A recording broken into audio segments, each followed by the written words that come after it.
संतुष्टि। शाम का धुंधकाल बढ़ रहा था। तकरीबन 7 बज चुके थे। बिरजू पैदल अपने कंधे पर अपना मिस्त्री का सामान उठा अपने घर की ओर बढ़ रहा था।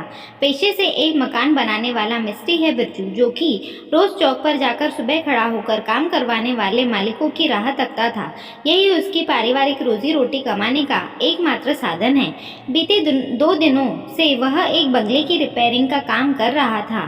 वहीं अपना काम निपटाकर वह वापस पैदल घर की ओर बढ़ रहा था कि अचानक हलवाई की दुकान पर नजर पड़ते ही उसे अपनी पत्नी सुधा की बात याद आई। सुधा ने 2 दिन पहले ही उसे कहा था, परसों अपनी दोनों बेटियों का जन्मदिन है, भूल मत जाना, उनके लिए कुछ मीठा लेते हुए आना। आज के काम की दिहाड़ी पूरे 450 रुपये मिली थी। उससे साथ में उसके काम से खुश होकर बंगले की मालकिन ने एक चॉकलेट का पैकेट भी पकड़ा दिया था, क्योंकि सुबह ही काम करते हुए उन्होंने उससे पूछा था, घर में कौन कौन है भैया। तब बिरजू ने मालकिन को बताया था कि उसके अलावा उसकी पत्नी सुधा और 2 बेटियां हैं, आस्था और आराध्या, और आज बड़ी बेटी का जन्मदिन भी है। तो आते वक्त उन्होंने बिरजू को चॉकलेट का पैकेट दिया था, दोनों बच्चियों के लिए। सेठ जी, 250 ग्राम रसगुल्ले तोल देना।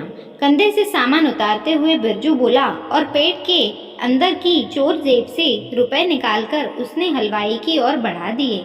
हाथ में मिठाई आते ही उसे ऐसा लगा जैसे उसने आस्था और आराध्या की लाखों रुपए वाली खुशी खरीद ली हो। दोनों को रसगुल्ले बहुत पसंद हैं। मन ही मन मुस्कुराते हुए बिरजू तेजी से कदम बढ़ाने लगा। उसे घर जाने की जल्दी जो थी, क्योंकि उसकी बेटी का जन्मदिन जो था, कि अचानक एक गारमेंट की दुकान देखकर उसके कदम रुक से गए। फिर सहसा ही उसे याद आया, जिस घर में वो मिस्त्री का काम करके लौटा है, वहाँ बंगले मालिक के बच्चे भी तकरीबन उसकी बेटियों की उम्र के ही थे।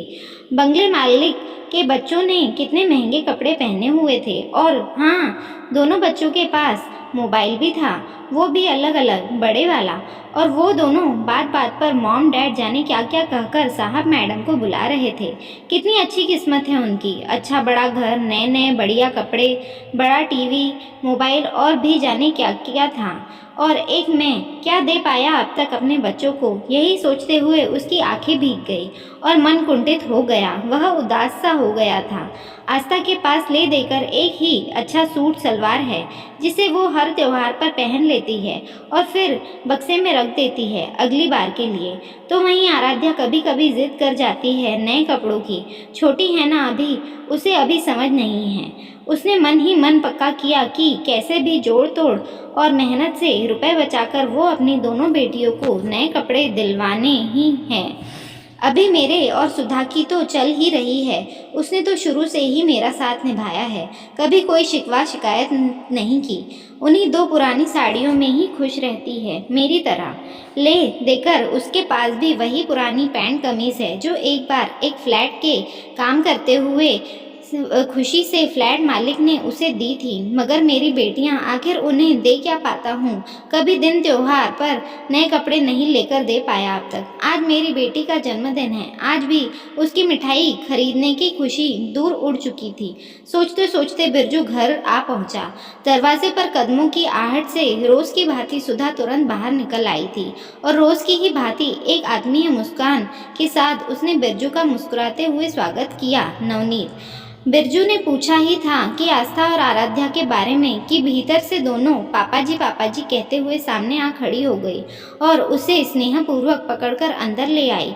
आस्था जहां दौड़कर पानी लाई थी प्लेट में सजाकर, तो वहीं आराध्या तो लिपट ही गई थी उससे। अचानक बिरजू की आंखों में आज दोपहर का दृश्य तैर गया, जब वह उस बंगले की मालकिन के यहाँ दीवार प्रिपेयरिंग कर रहा था। तो मैडम ने अपनी बेटी को एक कप चाय बनाने के लिए कहा था, क्योंकि उनका सिर दर्द कर रहा था। लेकिन उनकी बेटी भिनभिनाती, पैर पटकती सोफे पर पसर गई थी, टीवी के सामने ये कह के कि उसका पसंदीदा सीरियल आ रहा है, तुम खुद बना लो। ये सब स्मरण होते ही बिरजू के मन में से सारी कुंठा हवा हो गई। उसने मिठाई का पैकेट आस्था को थमाया और आराध्या को चॉकलेट का, और आस्था आराध्या को चूमते हुए कहा, जन्मदिन की शुभकामनाएं बेटा, ईश्वर तुम्हें हमेशा खुश रखे। अपनी पसंदीदा मिठाई चॉकलेट पाकर दोनों बेटियां खुशी से चहकने लगी। ये देखकर बिरजू और उसकी पत्नी सुधा भी मुस्कुराने लगे। बिरजू के मन में आ रही कुंठा ने अब अपनी जगह संतुष्टि को दे दी थी। वो समझ गया था संस्कार और अपनापन ही असली धन है जो उसके पास एक परिवार के रूप में मौजूद है। आशा है कि आपको वीडियो पसंद आई होगी। इस कहानी के बारे में आपकी क्या राय है, कमेंट करके हमें ज़रूर बताइए और ऐसी अन्य कहानियाँ सुनने के लिए चैनल को सब्सक्राइब कर दीजिए। मिलते हैं अगले वीडियो में। धन्यवाद।